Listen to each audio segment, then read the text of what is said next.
All that's going in. Hi, I'm Ryan. Hey, I'm Nate, Hello, I'm Steve. and we are Dungeon Vets. And today we're going to talk about murder. Specifically, we're going to talk about murder hobos, everyone's favorite sort of player, and what they are, why they are, and how to handle them. As a DM, we're going to talk to our DMs, talk from that perspective, and we're going to talk a little bit from the player's perspective as well. So, to start off, what the heck is a murder hobo? Well, to start off that, I would like to say that they're not my favorite type of character, unless that is exactly like the campaign you're running or something.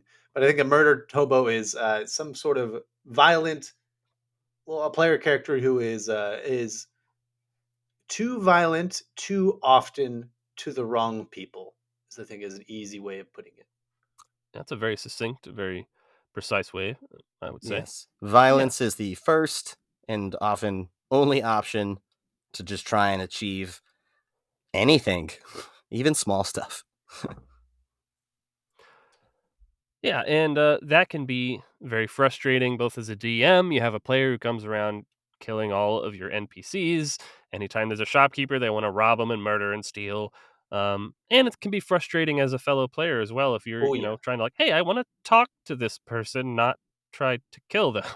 um, Yeah. so yeah, that's what a murder hobo is. They're always using violence. It's their first option, and it's excessive. Um, And I think importantly, it affects the enjoyment of others' experience, I think is probably a big qualifier there because you can have fun with a bunch of murder hobos if that's your thing. Hmm. That's acceptable. Are they a murder hobo if nobody complains about it? Interesting Yeah. thought. I would say no. I think I think murder hobo carries the implication that it is affecting others' fun. Fair yeah, enough. it Okay. is in some way upsetting, and Yeah. yeah, just as a player, it is definitely super annoying when you have somebody who on your party who's a murder hobo. When it just takes everything from like talking to the king to talking to like the shopkeeper is just we need to make sure that this person isn't going to cause a scene here, and it really is quite taxing. Yeah, and I would say that this is probably a carryover from video games. Because why are you playing a role playing game if you want to like literally just murder everyone that you meet? Like that's kind of worrisome, and so it's probably a symptom of something else. I would think, um, and and yeah, it's therefore negatively impacting other people. Yeah, and we're gonna get to basically what causes murder hobodom. Um, but I wanted to talk a little bit first about so I'm a player. I don't want to be a murder hobo. I don't want to affect other people's fun, but I want to play the game the way I want to as well. So like what can I do as a player either on the table or off the table. If it's as a player rather than a player character. But what can I do to avoid becoming this negative thing? I would say on the table, make your character with your DM and with everybody with the expectation of what your character does. I think there's always a place for playing to what your character would do. There is an unwritten clause in that says unless you're ruining the fun of everybody at the table. But there are players and characters who are fed up with certain people, and instead of taking them prisoner or instead of talking to them, that it would be more in character and wouldn't ruin the table's fun if they killed the NPC instead or something along those lines or mugged them. Um, but I guess murder is the term of the day here. But off the table, probably go play Skyrim before and get it all out. Just get the bloodlust out before you come to game night, okay? Yeah, make Don't sure you're come with not rage in your hangry. eyes. Bring yourself some Snickers, maybe some like nachos or something. Uh, you don't want to be hangry playing D&D. I would say too that the point is to grow. The point is for your character to grow and to go through a whole series of growth that you in real life aren't actually experiencing. And so you can start from a place where my character doesn't believe in societal norms and my character wouldn't want to pay for things. They're from a remote place. They're a barbarian, and yeah, they love violence. They use violence whenever they can. But how does the rest of the party feel about that?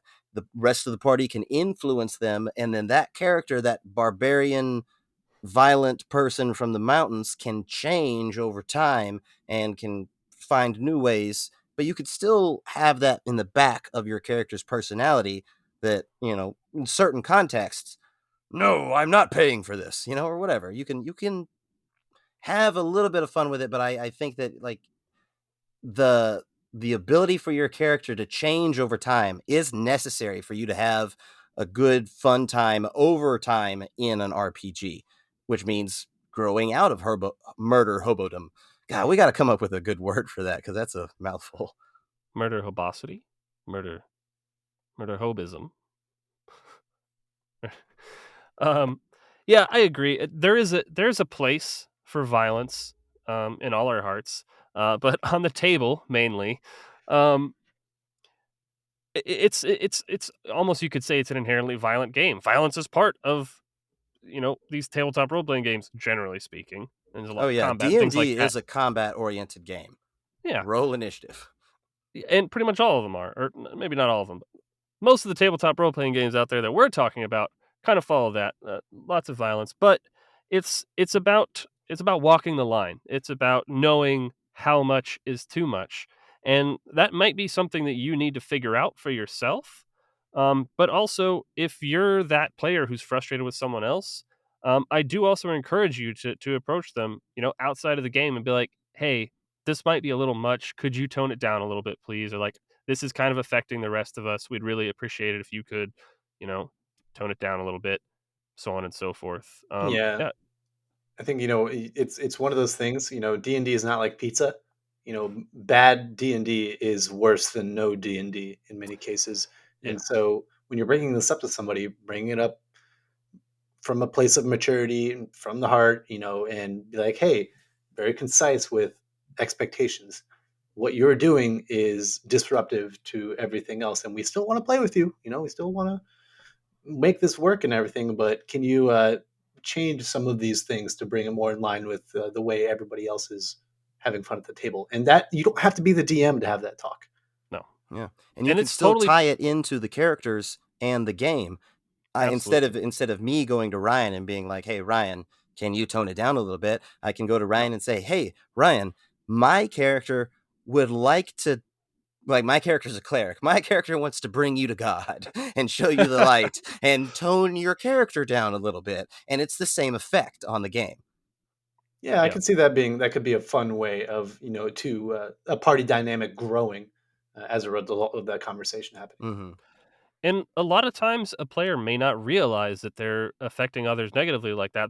They think they're just playing their character like, "Oh yeah, I made this crazy violent barbarian character or something or this, ruthless assassin," and they don't care about that kind of stuff. They don't realize that it's affecting others. But yeah, do it either, approach them as a player or do it in character if that's, an option and they respond well to like role playing and things like that. That's a great option. Um, but so what causes someone to go murder hobo though? Because it could be a simple thing. They just like, oh, like you mentioned, like they play too many video games and they think that's what this is going to be like. They think it's like the video game RPGs Yeah, they've been that's like an playing where they need to go out and expectations. whack everything and collect loot and level up and things like that. Yeah, Which some campaigns may be. Um, that's called but Adventurers League. yeah, pretty much. But But there yeah, are other reasons. definitely a bunch of reasons. Just because there's one sort of problem doesn't mean there's one thing causing it. Yeah, I think that one of the biggest things with players that I've DM'd before is that they were bored, and Yes. it was an unfortunate circumstance. And eventually, I was having a hard time figuring out, like, why are you being so chaotic and terrible and hard to DM? And then I realized they're bored, and in order to fix that, I gave them things to do outside of everyone else's when they were talking when we're doing a quest or something like that. I had like something ready for that player to entertain them, and once they were able to have their fun the same way everybody else was, but you know a little bit of extra on the side for them, it was a lot easier, and they stopped murdering everybody, and also the party came together and talked to that person. But you know, not everyone has fun the same way, and not everyone belongs at the same table. Mhm. But if you are at a table with people who aren't exactly, you know, the same D&D player or same RPG player that you are, you're going to have to, as a DM, facilitate that fun for everyone, even if that means cooking up a little bit of extra for them. I've seen stuff too where maybe a player isn't bored, but maybe they're ignorant. Like the bard in it's a tense situation and the bard is trying to intimidate or persuade this shopkeeper into giving them something. And as a bard, man, that is your bread and butter. You got so many different spells and abilities you can do to try and influence people's minds, but instead the player pulls out a knife and, you know, stabs them in the arm and threatens to kill them or something. It's like, okay, yeah, you could use base violence if you want to, but you have so many other tools available to you that could be way more fun. And the player might just not be aware of that. And stabbing somebody and threatening violence to get what you want, that is the easiest, like I said, basest thing you can reach for. So when in doubt, that's probably what somebody's going to lean into. I've played with players before who were new, and they were playing a druid, and they didn't know that they had so many different things that they could do, but they would just still try to be like a fighter, essentially. Then I was like, "Hey, As a this is your druid, oh spell no. sheet," and they're like, "Wow, I'm a lot more effective now that I understand what I can actually do." Yeah, inexperience and just unfamiliarity or a lack of familiarity with the game itself is definitely a big factor. Because a lot of people think that for these games, combat is really the bread and butter, and again, for many it is. Um, but it's that's another thing on you as a DM to kind of explain the tone of your game. What kind of game are we having here? Is it RP heavy? Is it going to be a lot of combat, a lot of action, things like that? Are you Um, playing a murder hobo campaign? are you playing a murder hobo campaign In or which an case, have evil at it. campaign? Yeah. Which, um, You're just a but yeah, GTA it's campaign and you're just running from the law. You're trying to get as many stars as you can. that'd be pretty fun. But yeah, it's like session zero. Always have a session zero and take that time to explain your setting and a little bit about the world and also how you're going to run your game. But yeah, maybe they think they're in a setting where this is typical or something, and they don't realize this is a nice civilized place that they're in now. And so they think the way of the world is violence. It's like, no, we've progressed a little bit beyond that. That's kind of one of like the ways I read a lot on Reddit and on other DMing repositories where people talk about DMing is that they handle violence with violence, and they'll try to handle it like a bounty or like the NPC that they're trying to mug is a high level adventurer, and it's never really been my favorite way to tackle it. But if you are able to like say that, yeah, my players are bored and they want combat, then maybe give them combat with guards who can actually hold their own and are trying to arrest the party, or a cool set of bounty hunters who are player characters that you can fight the party with. That could also be a way to like get it out. Let them spend a little bit of that murder hobo energy. Yeah, and that sort of ties into our next point, but also like if they keep murdering and you as a DM just kind of let them keep doing it and they don't really have any repercussions or you don't do anything to try to correct that course, They're going to keep they're doing it. gonna they're gonna keep doing it. So on that note, you already mentioned one way, like throw them a little bit of violence as a treat, you know. But how else do you go about this from a DM's perspective? How are we preventing this murder hoboism? How are we steering them away from that? Has it already What methods happened, do we or have was at our this disposal? before it's happened? I mean, either this could be Yeah. reactive or proactive. I have a decent before option. Um, make sure that you are giving your players, your characters, decent rewards. Because classically, you go into a shopkeeper or you go into a shop and it has this interesting magic item, and the player thinks to themselves, "Man, you know what would make that magic item even better is if it were free and I didn't have to spend any of my resources to get it. And I have so few precious resources. I can't possibly think of getting rid of all of my gold whatsoever just so I can have this magic item I want."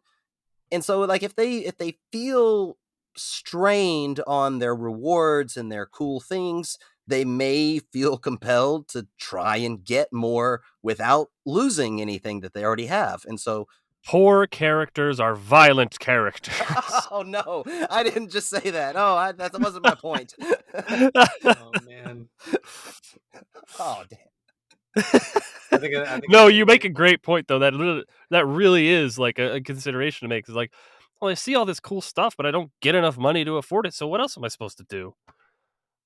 And Yeah. Part maybe of D that's and D is a getting cool stuff, right? Oh, maybe that's a that's what case they're of doing. They're trying to build up a bounty so that the party can turn them in and then get gold. uh-huh. Ah. So, Maybe that's the case too of the DM just showing off too many cool things that the party can't really obtain and appreciate. So Yeah, don't tease you your know, party, it's I guess. yeah. I think there's a place for it, as with all things, but in moderation. You can kind of tease a little bit, like, "Hey, this is a big, crazy, powerful item that you might be able to get one of these days." Probably not just sitting up in a random shopkeeper's shelf, though. But that's before. So what about murder hobosity is happening? I I did think want to that mention a good way to be proactive is just simply expectations. You know, having your session zero, Yes. telling especially new players that this isn't a video game, this isn't Skyrim. But you know, on a session zero, have people fill out a survey and then see which of the three pillars, combat, social, and exploration, that the players like, so you can help tailor your campaign to fit the players' interests. yeah, fantastic idea. Always like get a feel of what everyone is interested in most. Um, but so I think that the typical reaction, what I kind of see most people talking about when they discuss handling murder hobos, is some kind of consequence, some kind of punishment. Normally, even like the classic, like, oh, you try to kill this shopkeeper for his stuff. Turns out he's a retired level 20 adventurer, and he totally screws you up. Or bounties, law enforcement, they send the guards, or they send another adventuring party after you. And these are all great options if that's the way you want to handle things, as kind of a punishment, essentially. Like, the world is saying to you, you can't keep doing this. um, very much on the table. Yeah. But Yeah. w Maybe you and I have it think as a Yeah. story application to where you unknowingly murdered somebody who's very important to somebody else. Like that was a dragon's adopted daughter, or the human man who raised the dragon when he was young. And now you have a pissed off, whatever type of monster.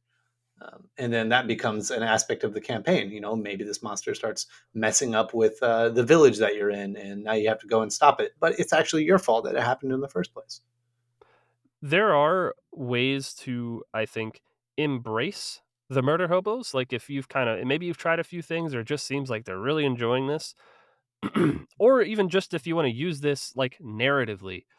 Maybe the guards do come, or they otherwise get captured. Now you're in prison, and you gotta, figure out, either do a prison escape, or you can have a whole storyline in jail. Um, or maybe they attract, these are people who probably started out trying to be good. Now, with all this stuff they've been doing, they attract the attention of someone evil, a local warlord or something like that. Or this evil dude wants to come hire them now because, look, y'all are doing all kinds of my kind of stuff. Uh, I guess you could pivot and turn it into an evil campaign, or it could be kind of a come to Jesus moment for these characters who are trying to be good and realizing, oh, we're being like totally evil. I I just really imagine like that like a Go ahead. lich or necromancer like resurrects everyone they've ever killed and punish them with it. But what were you saying, Steve? I was just saying, I really like that idea of like, okay, well, I mean, in this idea, it seems probable that the entire party is engaging in murder hobosity. But okay, fine. If this is what you guys want to do, here's your new employer. It's Sauron. All right, let's just go, just start indiscriminately conquering and murdering. And if they go, yeah, let's do it, then hey, man, that's what's gonna Problem have the solved. most fun. Yeah, And if they're like, I don't want to do that, let's kill Sauron, problem solved again. yeah. It's a win-win. But yeah, so as a player, reach out when you see something you don't like, especially if you know you're not the only one who's experiencing problems with a player's or a player character's actions. Um, Also, do your part to avoid being that guy, at the table. In DMs, do your best to kind of steer things away before that even happens. Make sure you're giving them what they need. Make sure everyone's interests are being addressed as best you can. And if it does happen, kind of, handle it as you think best. These are all situational, and we haven't covered nearly every option you have out there, but there's a little bit of insight, I hope, into murder hobos and what to do with them. Yeah, any closing remarks? See something, say something. Murder. It's not called muck Fantastic. duck. All right, that's my last Fan- comment. Fantastic. Love it. Great insight from each of you. Appreciate that. But that's been our talk on murder hobos. Thanks so much for listening, y'all. Have a great one. See you next time. Bye.